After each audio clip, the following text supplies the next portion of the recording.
Bismillahirrahmanirrahim. Waltakum minkum ummatun yad'una ilal khairi wa ya'muruna bil ma'rufi wa yanhauna 'anil munkar. Assalamualaikum warahmatullahi wabarakatuh. Pertolongan pertama orang sudah meninggal, Pak. Nah, tentu ini yang pertama. Kita sudah sampai lalu. Jangan lupa, Pak, selamatkan matanya, ditutup matanya. Hampir semua orang meninggal itu, Pak, lari naik matanya, maka ditutup. Bukan aib itu kalau orang lari naik matanya, cuma kita dianjurkan tutup. Hadis riwayat Muslim. Ya. Yang kedua, di sini maaf catatan, tidak ada doa khusus, tidak ada zikir khusus saat menutup mata. Kita usahakan sejak tutup. Ya. Dan setiap orang meninggal, Pak, kita mendengar di WA, mendengar di radio, mendengar di televisi, melihat langsung, mendengar langsung, diusahakan Allahumma ghfir lahu. Kalau boleh sebut namanya bisa seperti ini. Disebutkan Allahumma ghfir li Abi Salama, karena Abi Salama yang meninggal waktu itu. Nabi sebut namanya. Boleh. Kalau kita tidak tahu namanya, Allahumma ghfir lahu. Jadi kalau ada orang meninggal, Allahumma ghfir lahu, ampunilah dia. Ampunilah dia. Bukan Al-Fatihah, bukan semoga husnul khatimah. Ya. Tapi Allahumma ghfir lahu, ampunlah dia. Atau Allahumma ghfir laha. Ya, saudara-saudara kita yang banyak misalnya Allahumma ghfir lahum, itu tergantung dari peristiwanya. Tapi tidak tahu itu, Pak, kita sudah niatkan Allahumma ghfir lahu. Ya, kita datang melayat ini juga dianjurkan, Pak, dibaca kalau datang melayat. Ya, Allahumma ghfir lahu. Mendengar sahabat kita misalnya di grup, di WA, di internet, di mana kita dapat Allahumma ghfir lahu. Bayangkan kalau 100 orang yang doakan kita, Pak, Allahumma ghfir lahu. Tidak ada yang paling ditunggu orang meninggal itu, Pak, Allahumma ghfir lahu, ampunilah dia. Ya. Kalau sempat nanti langsung salati, datangi jenazahnya, itu lebih bagus. Kalau tidak bisa, maka ini doa yang akan sampai kepadanya, Allahumma ghfir lahu. Ini hadis riwayat Imam Muslim. Nah, kemudian mengikat dagunya. Jadi mulut ini butuh diikat, Pak, supaya tidak terbuka mulutnya. Ya.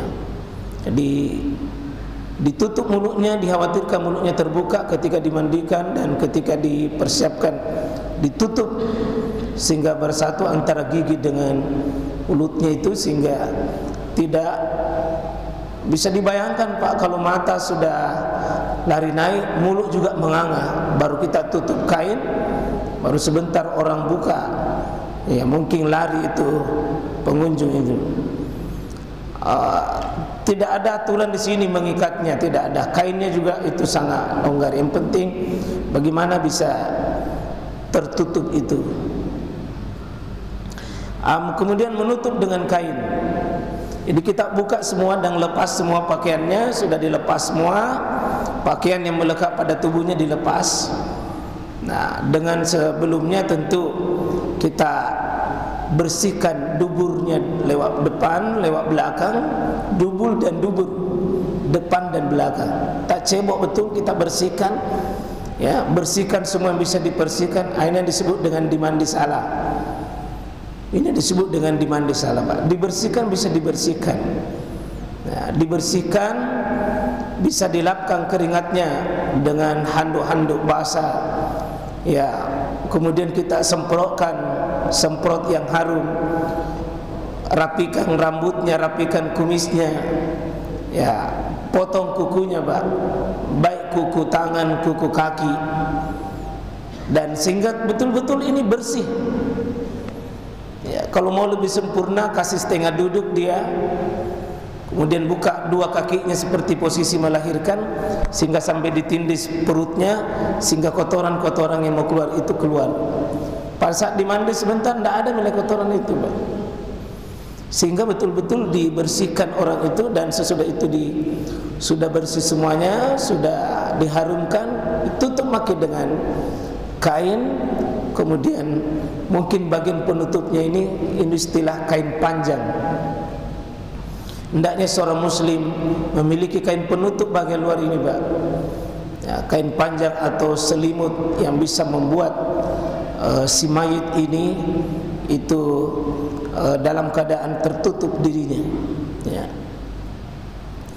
Dulu Nabi SAW itu dengan kain hibrah, tapi ini kan namanya hadis fi'liyah, perbuatan itu boleh berubah sesuai dengan situasi dan kondisi. Kain di sini juga tidak ada aturan khusus. Kain apa saja, yang penting jangan sarung yang dirobek-robek. Ya, jangan sarung yang dirobek-robek, tetapi bagaimana kain yang bisa berfungsi. Nah, kemudian sudah dianjurkan kita mempersiapkan mayit, segera bagus dimandikan, Pak. Tidak ada salahnya itu langsung dimandikan mayit. Bisa langsung dimandikan, misalnya meninggal tengah malam, pagi bisa dimandikan, sudah dimandi meskipun belum dikafani, bisa ditutup sehingga dia posisinya dalam keadaan bersih. Nah, itu yang datang bisa salati, karena sebaik-baik doa ketika datangan kita itu, Pak, mendoakan, dan sebaik-baik doa itu adalah salat. Sehingga disolati sehingga orang yang tidak sempat datang, misalnya mungkin siang, kita ini punya kebiasaan nanti mau pergi disolati di masjid baru kita mandikan. Itu kebiasaan saja, Pak. Tidak ada ketentuan bahwa harus begitu. Sehingga yang datang jam 7, jam 8 cuma datang mendoakan saja. Padahal sudah bisa dimandikan pagi-pagi, kemudian disimpan, kemudian siapa saja yang mau sholat bisa sholat. Nah, bisa disolat oleh orang yang mungkin jauh, begitu dia datang, ya, terutama itu meninggal pada hari Jumat. Seperti saya datang, tidak mungkin saya bisa sholati karena akan bertugas misalnya di tempat lain. Maka sudah bisa saya sholati baru pergi khutbah. Jadi tidak mesti disolati itu di masjid, di rumah bisa disolati. Ya, semakin banyak orang solati, semakin bagus. Yang penting tertutup auratnya dan sudah dimandikan. Ya. Ya.